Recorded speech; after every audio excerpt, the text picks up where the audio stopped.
We'll open it up to questions at this point. Start with Dave Rowe. Glenn, Brad's talked about building the Flames as a puck possession team. What, in your mind, goes into building a puck possession team? Yeah. You know, that's a great, you know, possession is become a real popular word. And for me, what possession is it's not always having the puck, because you don't have it all the time. But what we want to be is a real connected group here. When I say connected, we want to be connected in fives, in all three zones. We want to defend fast. We are going to defend fast. We're going to utilize the assets that we have here. So in defending fast, you want to get the puck back fast. You want to get it out of your end. And the trend in this league has been a lot of D-zone coverage and stuff like that. But for me, the trend is how quickly we can transition from offense to defense, how much we can stay connected so we can hold on to the puck but still play fast, and how quickly we can get it back and utilize the strengths of the players that we have here, especially with our D. How can we get this puck back quicker and not spend time in our own zone? And for me, that's possession. And the only way you can play that, that's a summary of possession, the only way you can play that is to stay connected as a group. And there'll definitely be a little bit of style change in how we play. And it will lead to an exciting game. It'll be an exciting, connected team that you're going to see here. And I look forward to it. Roger Millions, followed by Kristen Odland. Brad, you mentioned you had a template you looked for when you were eventually hiring Glenn. How important is it that Glenn's reputation for working with young talent, like a Jamie Benn, in years gone by, what's happened in Vancouver last year, how important was that to this organization, given the fact you are so young and you're undoubtedly going to get younger in the next year or two? Yeah, that's a good question, Roger, and to me that's a fit, absolutely. I think there's always, you know, you talk about what coach is good for what team and what team is good for what coach, and Glenn's a pretty humble guy. He doesn't like to speak about himself too much, but as you go through the homework, you look at the young players that he's been involved with, you know, even going back to his early days, and you talked about Las Vegas and then coaching the American Hockey League. There's a lot of those players that he's pushed on to greater things. Derek Englund was a player he had in the East Coast League. The number of players he moved along in the Dallas Stars organization. You talk about top players like Jamie Benn, and then you look at our group. And to me, the biggest asset that I see with Glenn, I think, like I said, I think he's smart, he's intelligent. His ability to connect to players. You know, he's a communicator. He's in today's game, I think he answers the questions of why and how, and those are important questions in today's game. You know, players want to know the information and why we're doing things and how it's going to be a benefit. You know, as you go through, and then even doing the homework in Vancouver this year, part of Glenn's responsibility is working exclusively with the young players there, and we've seen some of the advances young players have had there. So I think that's a real big asset to Glenn. And as we talk about young players, but I don't separate it by age. I think he can connect with all types of players. And it came loud and clear in the research we did. The word that kept coming up is trust. You know, the players trusted him. They knew he cared about them, and he was trying to make them better. Kristen, followed by Wes. Glenn, when you look at your experience, and obviously you have a lot of it, specifically your NHL experience, the last time you were a head coach, what makes you different this time around, do you think? Well, that's a really good question, because you know, when I was hired in Dallas, I was 2 years removed from the East Coast League, and I'd spent 2 years in the American Hockey League, and I was a young guy, I was 39, and it was a great experience. It was a great experience. That was my introduction to the NHL, and it was, you know, when you're a head coach, it's a trial by fire. I could write you a long list of what I know I did well. I could write you a list of what I would change, and but at the end of the day, the biggest thing is experience.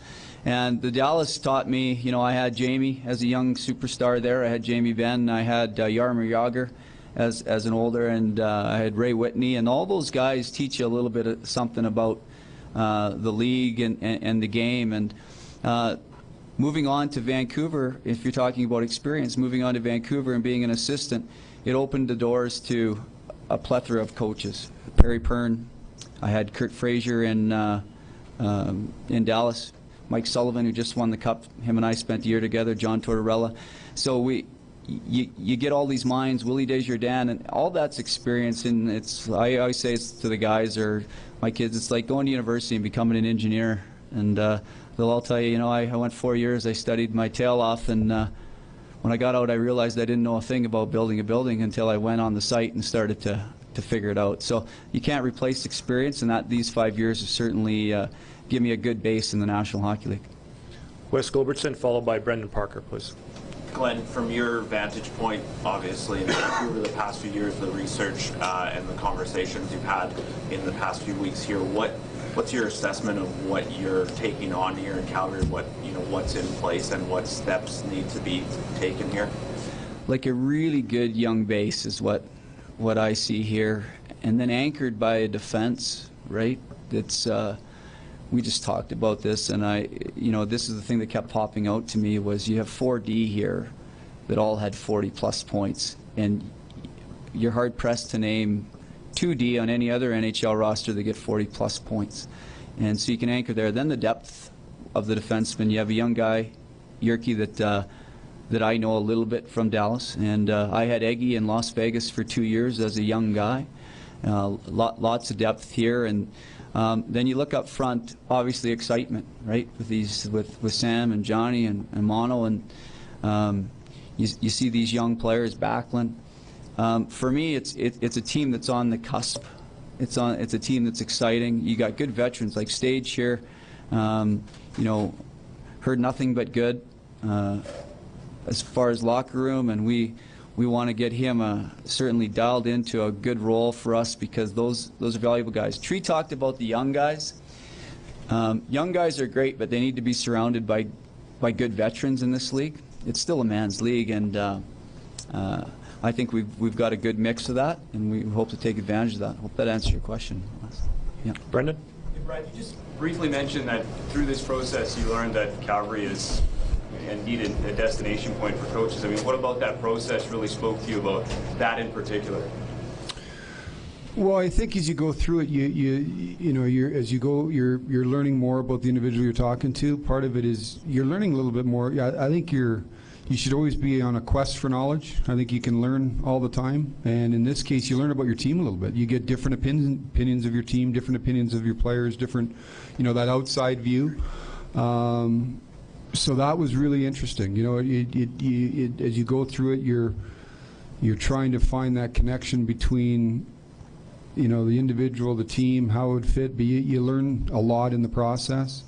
But as I said, this was one where, and I think as Glenn touched upon it, listen, we've come through a season that was disappointing, and we know we have lots of work here to do. We know that. But there is some exciting things here, and sometimes when you're the old line, you can't see the forest for the trees. Sometimes when you step back and you get a different perspective and you talk to different people that see the types of building blocks we have here, the types of players that we have here, and the potential of this team, it was a very attractive job for a lot of people. Eric Francis, followed by Roger Millions once again. Glenn, how would you describe your style of coaching? Because a lot of people have said that you're really good at establishing relationships with players and then pushing them and building that. A lot of people equate that to the title players coach, which I think scares some people too. You describe how you are.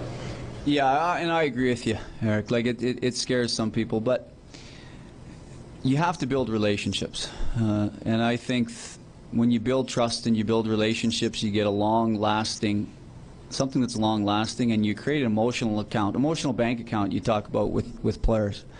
And when you need to make a withdrawal from that account, and you've got a good bank account, you can withdraw from that account.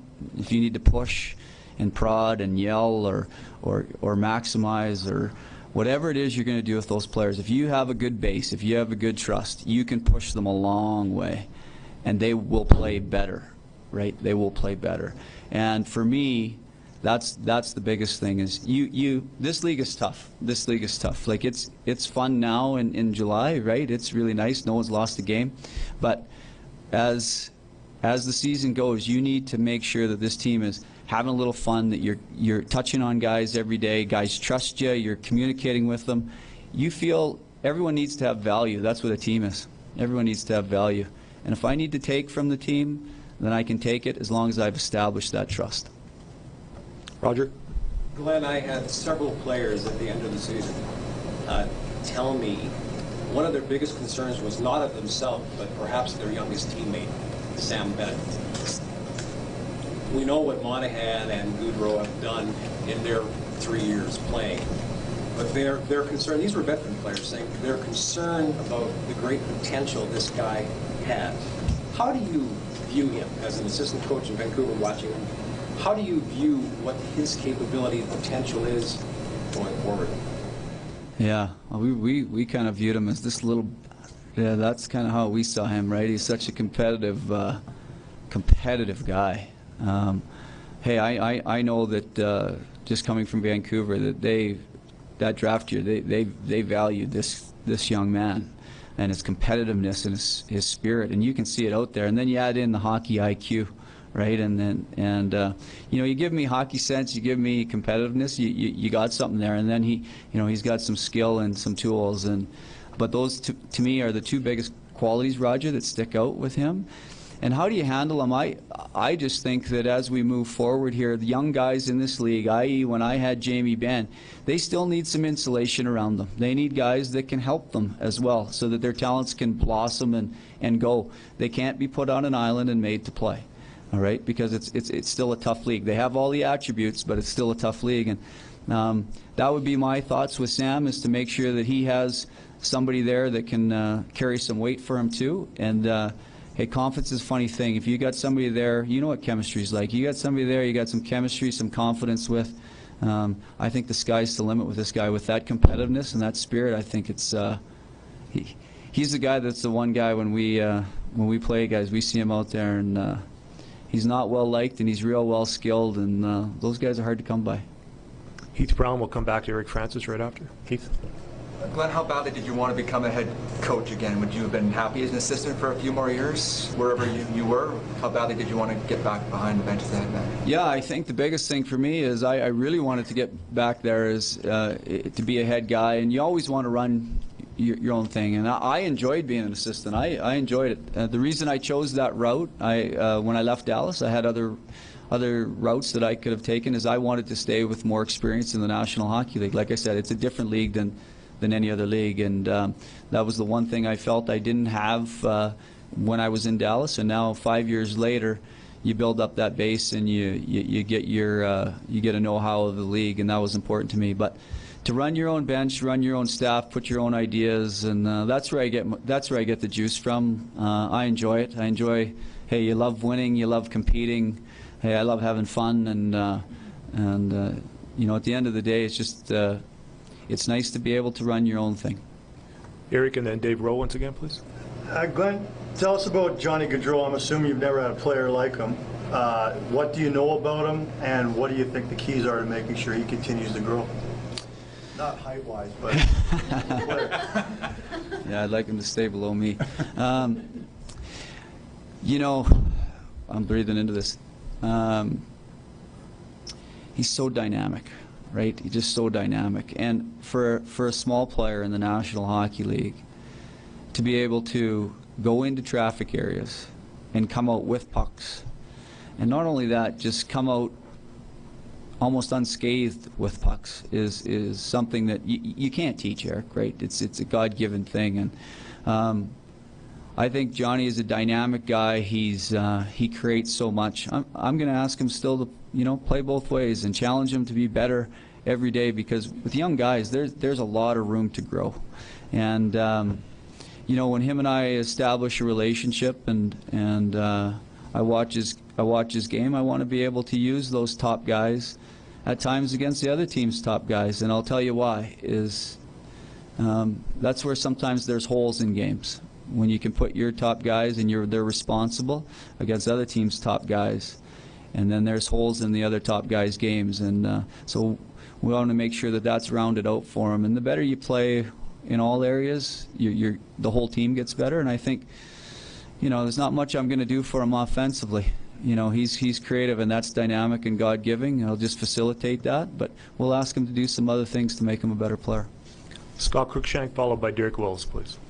Hey, Glenn, I was just wondering, there's still another assistant, I assume, to be hired. Is there a time frame on that? And is that Brad's hire? Is that your hire? And has that process started?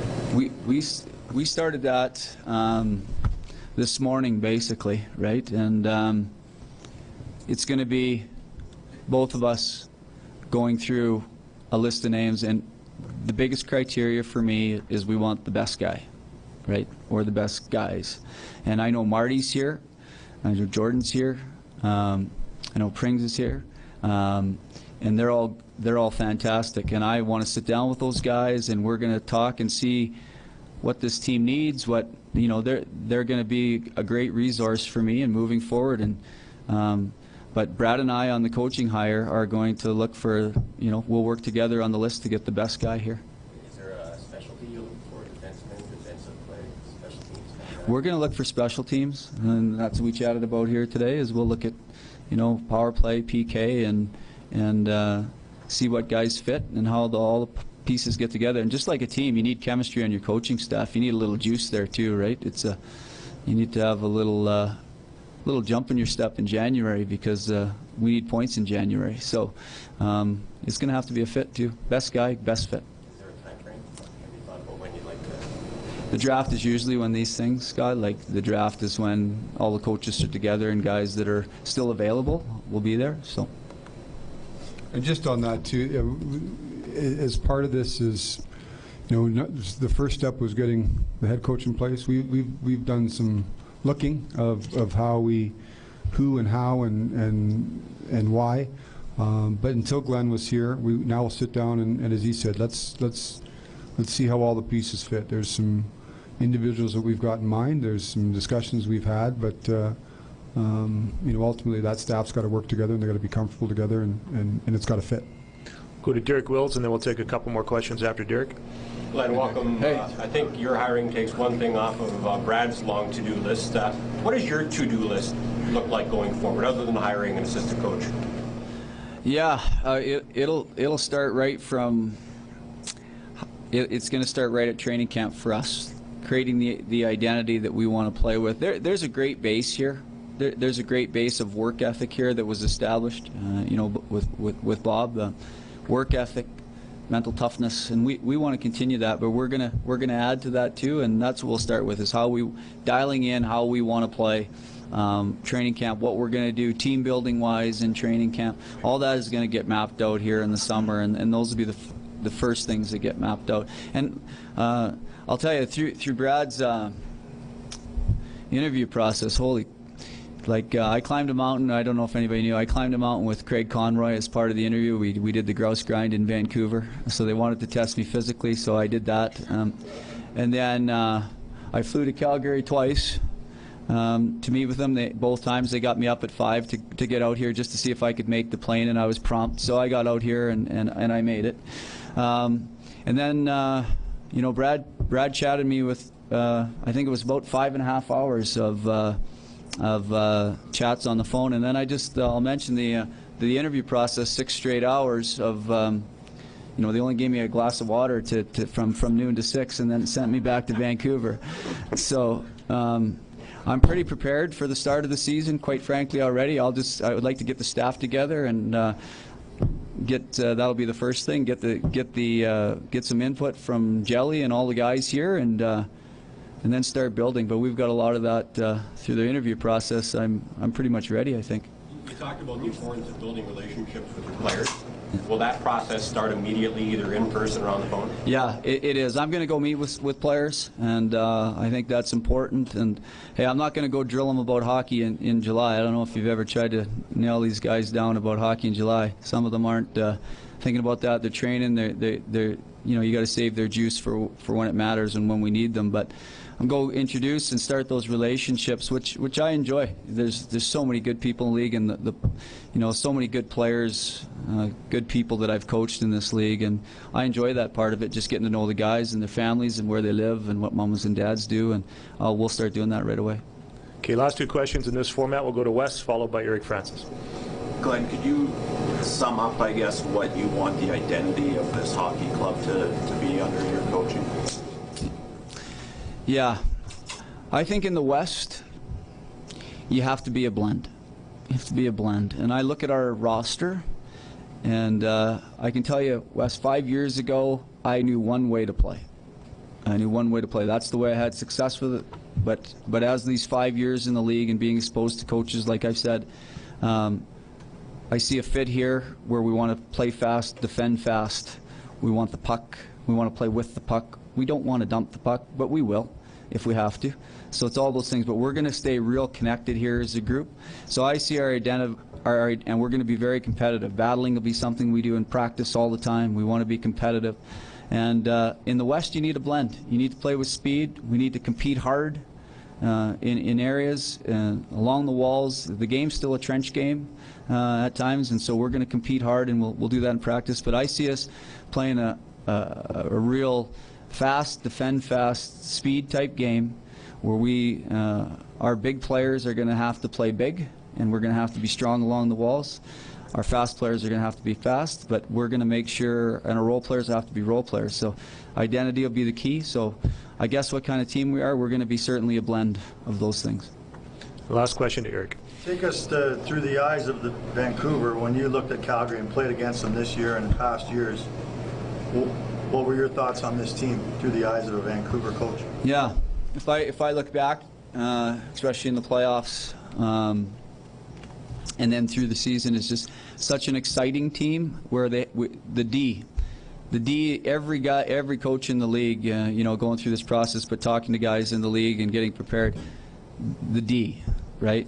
Those offensive D, and how the D are always in the play, and none of that's going to change. But then what you saw up front was that there's excitement here, right? There's some juice up front with these young guys, and that's what excites me the most. Is like we're going to strap it on here some days, and we're going to get chugging. We're going to stay connected. We're going to play a hard, fast brand of hockey, and from my eyes, when we came into this building and the flames going off, and you can feel the heat in the opposition's bench, and the anthem's going, and the fans here are fantastic, and it's going crazy. It's alive here, and we want to keep it alive, Eric.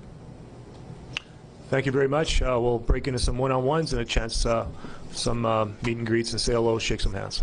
Thank you very much.